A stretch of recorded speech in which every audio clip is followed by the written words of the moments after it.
बुद्धिमान हिंदू समाज के बच्चे सारे शिक्षित हो गए। अब इनको यूं स्वीकार करना पड़ा। अब सचमुच जो पुराणों में लिखा और 600 वर्ष पहले भगवान बता गए, वो जो का तो आज पुराणों में लिखा, जिसको ये अशिक्षित कहते थे। और परमात्मा वैसे तो वो तो अंतर्यामी है, सब भाषाओं को जानते हैं। जानबूझकर मालिक अक्सर ज्ञानहीन रहे कि कोई नू ना सोचा कबीर जी ने ये पढ़ ली होंगी, कुरान पुराण वेद पुराण पढ़ लिए होंगे। और अब इससे हम भगवान पहचान सकते हैं कि परमात्मा जिसको अज्ञानी कहते वो महाज्ञानी, सब वेदों और गीता और पुराणों को जानकार थे, वो तो परमात्मा थे।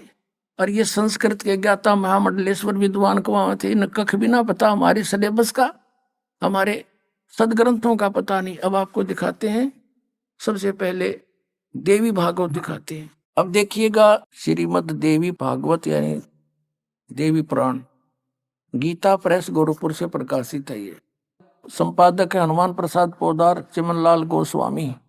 ये कहाँ से छपे हैं? प्रकाशक एवं मुद्रक है गीता प्रेस गोरखपुर, गोविंद भवन कार्यालय कोलकाता का संस्थान। ये यहाँ से छपा है। 123 पृष्ठ पे ये तीसरा स्कंद।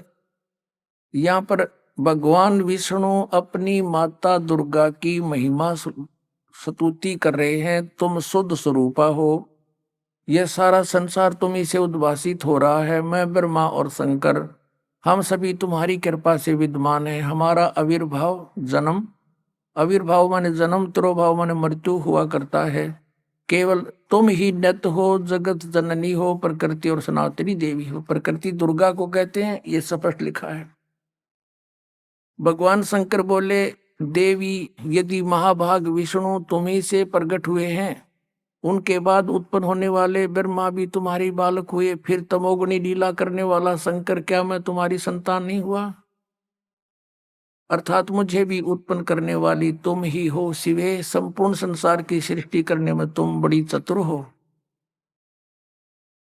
इस संसार की सृष्टि, स्थिति और संहार में तुम्हारे गुण सदा समर्थ हैं। उन्हीं तीनों गुणों से उत्पन्न हम ब्रह्मा विष्णु एवं शंकर नियमानुसार कार्य में तत्पर रहते हैं। श्री देवी भागवत यानी देवी पुराण में 5 कंसेप्ट क्लियर हो गए। ब्रह्मा विष्णु महेश की जन्म मृत्यु होती है, ये अविनाशी नहीं है।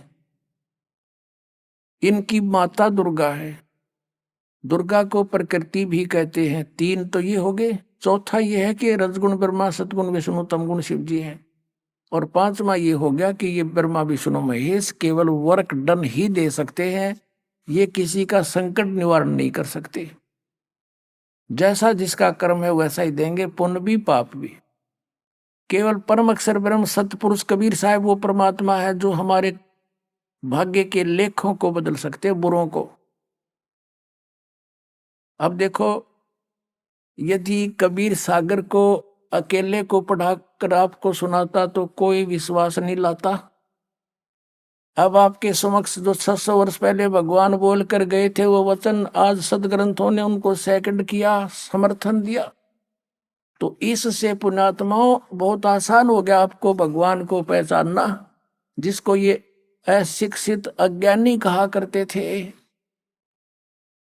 और इस संस्कृत भाषा के जानने वालों को हमारे पूर्वज बड़े विद्वान महर्षि बड़े पहुंचे हुए मानते थे। न कख नहीं पता था, सदग्रंथों से भी नहीं परिचित थे। ये आज तक हमें नहीं बता सके ऋषि महर्षि ब्रह्मा विष्णु महेश नाशवान है या अविनाशी है। इनके माता पिता भी हैं और सदग्रंथों में लिखे, इनकी जीवनी में लिखे, तो ये कख नहीं जाने थे। लोक वेद सुनाया करते थे।